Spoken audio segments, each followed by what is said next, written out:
My sister walked into the business I built and said, "Dad's giving it all to me. I have kids to feed." I just smiled and replied, "Take a look at the ownership papers when she did." My name is Chelsea and I started working when I was 16, not because I wanted to, because I had to. My parents never seemed to have money for me, but somehow always had plenty for my sister Lily, who's 6 years younger than me. I remember the day I decided enough was enough. I needed new shoes for gym class. The soles of my old ones were practically falling off. When I asked my mom for money, you'd think I was asking for a diamond necklace. "Chelsea, do you think money grows on trees?" Mom sighed, reluctantly opening her wallet. "Here's $30. Make it work." $30 for gym shoes. I tried not to show my disappointment. Later that same day, I watched as my parents took Lily shopping. She came home with 3 new outfits, a stuffed unicorn and a fancy electronic tablet for educational purposes. I did the math in my head. They'd spent at least $300 on her in one afternoon. It wasn't a one-time thing either. When I needed money for a school field trip, Dad made me explain exactly what educational value it had before handing over the cash with a lecture about responsibility. Meanwhile, Lily would throw tantrums in toy stores and walk out with whatever she wanted. My friend Emma's parents owned a coffee shop called Been There, Done That. One day, while doing homework there, I overheard them talking about needing weekend help. I didn't even hesitate. "I could work for you," I said, surprising even myself with my boldness. They hired me that day. I worked after school, and on weekends the pay wasn't much, minimum wage plus tips, but it was mine. I didn't tell my parents. Furthermore, I knew they'd somehow find a way to take it from me. For 2 months I worked and saved. I bought myself new shoes, clothes, and even started a small savings account. For the first time I felt a sense of control over my life. Then came the day it all blew up. Mom and Lily walked into the coffee shop on a Saturday afternoon. I was behind the counter making a latte. The look of shock on Mom's face would have been comical if I hadn't been so terrified. "Chelsea, what are you doing here?" she demanded. "I work here," I said, simply continuing to make the drink. Have for 2 months now. Mom didn't order anything. She just stared at me, took Lily by the hand, and left. I knew dinner that night would be interesting. When I got home, both my parents were waiting at the kitchen table. The interrogation began immediately. "Why didn't you tell us you were working?" Dad asked. I shrugged. "I didn't think you'd care." "Of course we care," Mom said, though her tone suggested otherwise. "How much are they paying you?" When I told them I made about $400 a month between wages and tips, I saw something change in their expressions. It wasn't pride, it was calculation. "Well," Dad said, clearing his throat, "since you're living under our roof, eating our food, using our electricity, I think it's only fair that you contribute. Half of what you make should go to household expenses." I stared at him in disbelief. "What, Lily needs new winter clothes," Mom added, "and we were thinking of signing her up for dance lessons. Those aren't cheap, you know." That's when I understood this wasn't about me contributing to the household. This was about them taking my money to spend on Lily. "No," I said quietly, "it's my money, I earned it. I'm not giving you half of it for Lily's dance lessons." After that night things changed. My parents did the bare minimum required by law.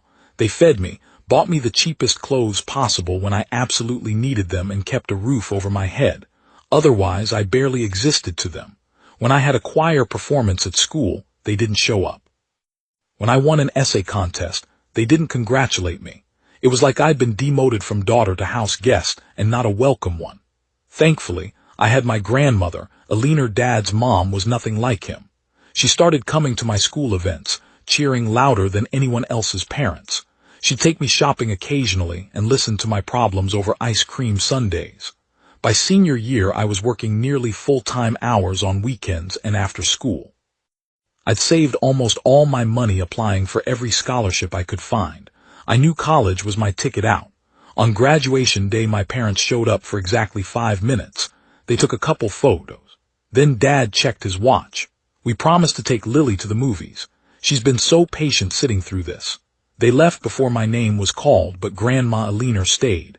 She whooped and hollered when I walked across the stage and took me out for a fancy dinner. Afterward, 2 weeks later, at a rare family dinner, I decided to share my news. I got into state university. I start in August. "We can't afford college." Dad interrupted, not even looking up from his plate, "Not with Lily's private school tuition." The smugness in his voice told me he'd been waiting to say those words for years. I smiled. I don't need your money. Furthermore, I got a full scholarship. Everything's covered. Their forks froze midway to their mouths. Well, Mom finally said, that's nice for you. Then, as if my news meant nothing, she turned to Lily. Tell Chelsea about your science project. Honey, she won first place in her grade. As Lily launched into a detailed explanation of her volcano, made entirely of store-bought materials that Mom had probably assembled herself, I realized I felt nothing. No anger, no disappointment, just nothing. The next day I packed my bags and moved in with Grandma Alina. She welcomed me with open arms. That summer was the best I'd had in years. I continued working at the coffee shop, saving as much money as possible for college. Living with Grandma Alina was nothing like living with my parents. She treated me like an actual person instead of a burden. I'm going to send you $1,000 every month for your housing, she told me one evening as we sat on her porch swing. Don't argue with me about it. Grandma, that's too much, I said. Genuinely shocked by her generosity, she waved her hand dismissively. What else am I going to do with my money? Your grandfather left me well off, and I intend to use it to help the people I love. You're at the top of that list. In August, I packed up my car and headed to State University. The campus was beautiful, and my dorm room, while small, felt like freedom. My roommate, Tara, was from California and seemed nice enough. We weren't destined to be best friends, but we respected each other's space, which was all I really wanted. During my 4 years at college, I called Grandma Alina twice a week. My parents, they called maybe once a month, and the conversations were always the same. How are your classes? Mom would ask. Fine, I'd reply, that's nice. Did I tell you? Lily made the honor roll again. They never visited, not once. When parents' weekend came around, I'd hang out with my friends whose families couldn't make the trip either. We called ourselves the Orphan Club and made it a tradition to go out for fancy dinners that weekend. I majored in business with a focus on financial management. I worked hard, graduated with honors, and immediately started job hunting. The thought of going back to my hometown never crossed my mind until I got an offer from Apex Financial, one of the top firms in the region. Take it, my advisor said when I told her about the offer. They rarely hire new graduates. Someone there must have been really impressed with your resume. So I moved back to my hometown but made sure to find an apartment far from my parents' house. I couldn't afford anything fancy, but it was mine. I didn't call to tell them I was back. Why would I? They hadn't even acknowledged my graduation. Grandma Alina, of course, was thrilled I was nearby again. Now I can fatten you up properly. She joked when she visited my new place, bringing enough home-cooked food to last me a week. My job at Apex was challenging but rewarding. I started as a junior financial analyst, which basically meant I did all the grunt work no one else wanted to do. I stayed late, came in early, and volunteered for the projects others avoided.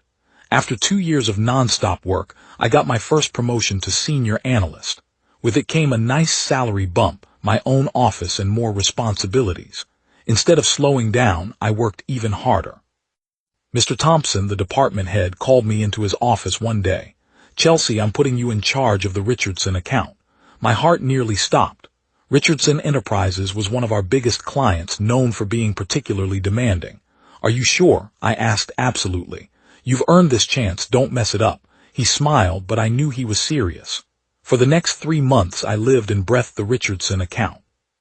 I redesigned their entire investment portfolio, finding ways to increase returns while reducing risk. When I finally presented my plan to their board, they were silent for a full minute after I finished. Well, Mr. Richardson said finally, I think we found our new financial advisor.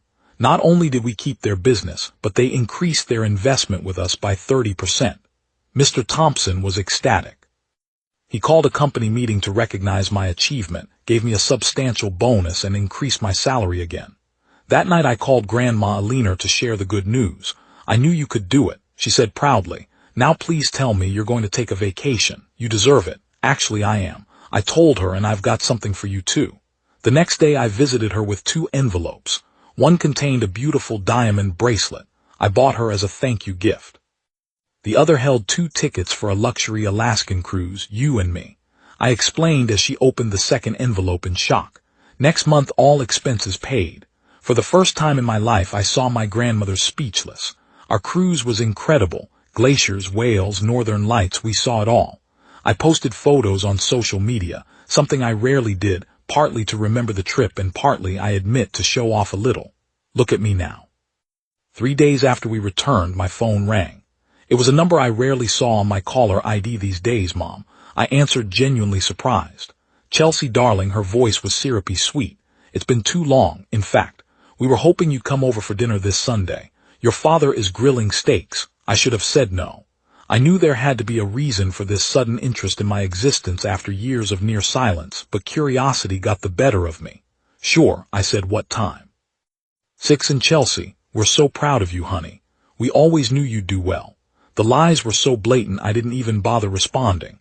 I just told her I'd see them Sunday and hung up that Sunday. I drove to my parents' house feeling strangely detached. The house looked exactly the same. Same faded blue paint, same flower beds that Mom obsessed over, same basketball hoop that Dad had installed for Lily, not me. I'd never been athletic enough for his tastes. Mom opened the door before I could knock, her smile wide and welcoming. Dad stood behind her, actually looking happy to see me. It was disconcerting. Chelsea, Mom hugged me tightly. You look fantastic, so professional and successful. I returned the hug awkwardly. Thanks. They ushered me inside, offering drinks and appetizers like I was an honored guest instead of their daughter. The conversation was unnervingly pleasant, focusing on neutral topics like the weather and local news. Finally, when we sat down to eat, Dad cleared his throat. So Chelsea, tell us about your job. You work at Apex Financial, right, as some kind of manager? I carefully avoided answering my father's question about my position and salary. I knew exactly where this conversation was heading. Furthermore, I'm doing well, I said vaguely. The company is great. What about Lily? Is she around? The change of subject worked like a charm. My parents' faces instantly shifted from eager to trouble. Actually, Mom said with a heavy sigh, Lily's at college in Westfield. We had to take out quite a substantial loan for her tuition, plus her housing costs, meal plan textbooks. Dad jumped in. The economy's been tough on my business. We're barely keeping up with the mortgage payments, and now, with these college bills, I put down my fork. I'm sorry to hear that college is expensive. They exchanged a look that confirmed my suspicions about this dinner invitation. Mom reached across the table and took my hand. Chelsea, honey, we know we weren't always the most supportive parents. We made mistakes, terrible mistakes. The way we treated you compared to Lily, it wasn't fair. I sat there letting their words wash over me. Were they genuinely remorseful or just desperate for money? Probably both. We're so proud of you, Mom said, her eyes watering, and we're hoping maybe you could find it in your heart to help your family, just until we get back on our feet. There it was. The real reason for the sudden family reunion. I wanted to refuse to tell them they'd made their bed and could lie in it, but something stopped me. Maybe it was the memory of Grandma Alina's words about not becoming bitter. Or maybe it was the realization that I could afford to help them without hurting myself financially. How much do you need? I asked. Relief flooded their faces, and Dad actually teared up. Just enough to help with the bills and loan payments. Maybe $1,000 a month. I nearly choked on my water.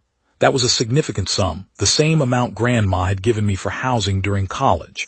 But my recent promotion and bonus meant I could manage it. I can do that. I said finally, I'll set up a monthly transfer. They both burst into tears, thanking me profusely. I felt nothing, no warmth, no reconnection, just a vague sense that I was doing the right thing, despite them not deserving it. When I told Grandma Alina about my decision the next day, she surprised me by approving. You're a better person than they are. She said simply, that's something to be proud of. Over the next few months, I saw my parents more frequently, occasional dinners, sometimes with Lily when she was home from college. She hadn't changed a bit. Still self-centered, still treated like a princess by our parents. But what struck me was her appearance. Her clothes were designer brands, her nails professionally done, and she sported a new MacBook and iPhone. I didn't mention it. I kept sending the money each month, and my parents kept thanking me with over-the-top gratitude. That felt hollow. Then they started asking for more small amounts at first. The car needs repairs. Could you help with $200? The water heater broke. Would $350 be too much to ask? I rarely said no. My career was thriving, and I told myself it was just money. At work, I was assigned a major project restructuring our approach to corporate clients. If successful, it would likely lead to a department head position. I threw myself into it, working longer hours than ever. Finally, after months of work, my project concluded successfully. The CEO personally congratulated me, and the promotion I'd been hoping for came through. Department head of corporate relations, with a salary nearly double what I'd been making. I bought an expensive bottle of wine and drove straight to Grandma Alina's house to celebrate. "I'm so proud of you," she said, clinking her glass against mine. "But promise me now you'll take some time for yourself." "I will," I agreed. "Maybe I'll even start dating again." "Hallelujah," she laughed. A week later I made time to visit my parents for dinner. Lily was home from college, and I noticed she had a new designer handbag that probably cost more than my first month's rent. I got promoted, I announced during dinner, trying to share my accomplishment. A strange silence fell over the table. Then Mom said, "You know, with your new position you could probably afford to help us a bit more. Maybe $1,500 a month instead of $1,000. I laughed, thinking she was joking. I've already been helping for months, plus covering all those emergency expenses. Lily rolled her eyes. "Don't be so selfish, Chelsea. It's not like you need all that money for yourself." Coming from her with the 800 bag sitting next to her, it was too much. "No," I said firmly. "The amount stays the same." The rest of dinner was tense, with disapproving glances from all three of them.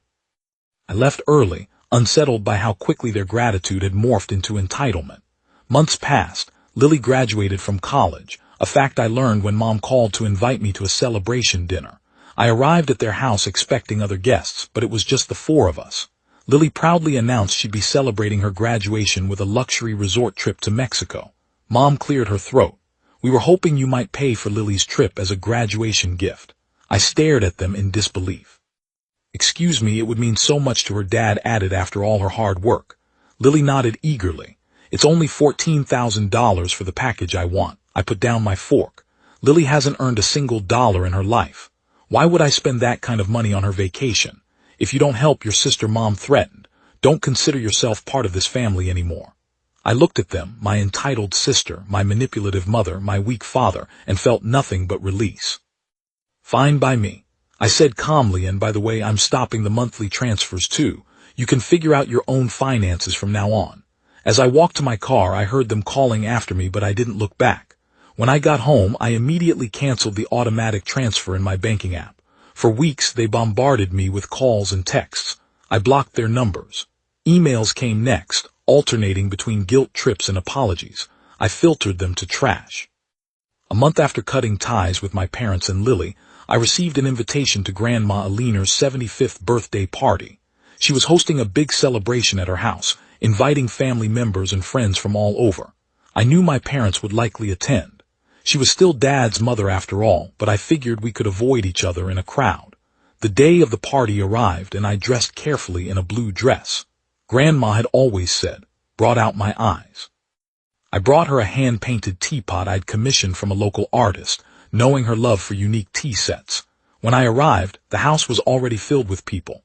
I spotted my parents and Lily immediately. They were standing by the buffet table, already filling their plates. They saw me too, but turned away without acknowledging me. That suited me fine. I made my way to Grandma, who was holding court in her favorite armchair, looking regal in a purple dress with a corsage pinned to her shoulder. "There's my girl," she said, her face lighting up as I bent to hug her. Always on time, always thoughtful, I gave her my gift, which she opened immediately, gasping with delight at the teapot. "It's absolutely beautiful," she said, turning it in her hands to admire the hand-painted flowers. "I'll use it tomorrow for my morning tea." The party progressed pleasantly. I chatted with relatives I hadn't seen in years, caught up with some of Grandma's friends, and successfully avoided any interaction with my immediate family. Then came time for dinner. The meal began cordially enough, with everyone passing dishes and making small talk. When the main course was served, people began offering toast to Grandma. My mother stood up, wine glass in hand, to my wonderful mother-in-law on her 70th birthday. "You've always been a beacon of wisdom in our family, and we're so grateful for your guidance over the years." Her words were pretty but hollow, and I had to suppress an eye roll. Then, to my horror, she turned in my direction, and while I have everyone's attention, I'd like to address something. My daughter, Chelsea, has recently decided that family isn't important to her. She's turned her back on us, despite her financial success, refusing to help her own sister with a simple graduation gift. A shocked silence fell over the table. My face burned with embarrassment and anger. Linda, Grandma Alina said sharply. This is hardly the time or place, but I'd had enough. I stood up my chair, scraping loudly against the floor. Since my mother has decided to air our dirty laundry at Grandma's birthday dinner, let me set the record straight. I looked around the table at the uncomfortable faces. For the past 3 years I've been sending my parents $1,000 every month because they claimed they needed help paying off Lily's college loans. Dad's cousin, Martin, who worked at the state university board, frowned and put down his fork. That can't be right. Lily received a full scholarship through the legacy program. Your father made sure I knew about it. When she was accepted, her tuition and housing were completely covered. Table went utterly silent.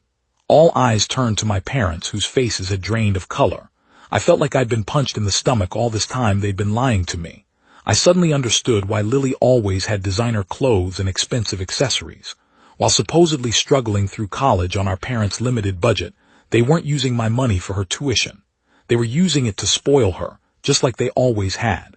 Is this true? Grandma Alina asked, her voice dangerously quiet. My father stammered, it's not what it looks like. What exactly is it supposed to look like?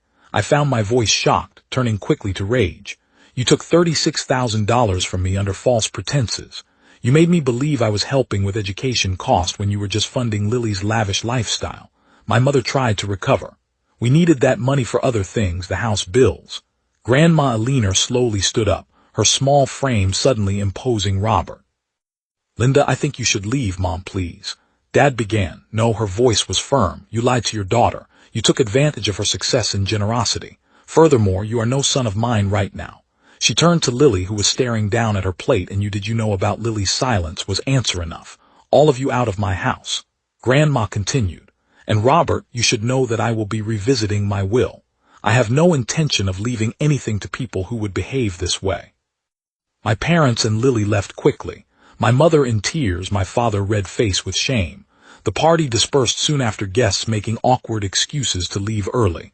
I stayed to help Grandma clean up, both of us working in contemplative silence. I'm sorry. Furthermore, I finally said I ruined your party nonsense. She patted my hand. You didn't ruin anything. They did that all on their own. In the weeks that followed, Grandma told me my parents called her constantly, begging forgiveness and pleading with her not to change her will. She was unmoved. I already changed it. She informed me one afternoon over tea served in her new teapot, everything's going to you now. You're the only one who's shown real character in this family. I sipped my tea, feeling sad but relieved. I never wanted it to come to this. Neither did I, she sighed. But we can't control other people's choices, Chelsea. We can only control our own. I haven't spoken to my parents or Lily since that day. Occasionally I see their names pop up on my phone, but I never answer. Whatever they have to say, it's too late.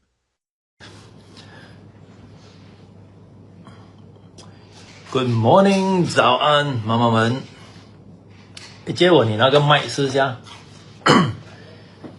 你们收到了这个 Oxford Dictionary Pen 没有啊 ？e-Kamus 就是上次 Kobe Daddy 跟这个 e-Kamus 配合，然后开卖的这个 e-Kamus。就是 e-Kamus 我自己呢也有买一套给我的孩子，然后呢我也买一套送给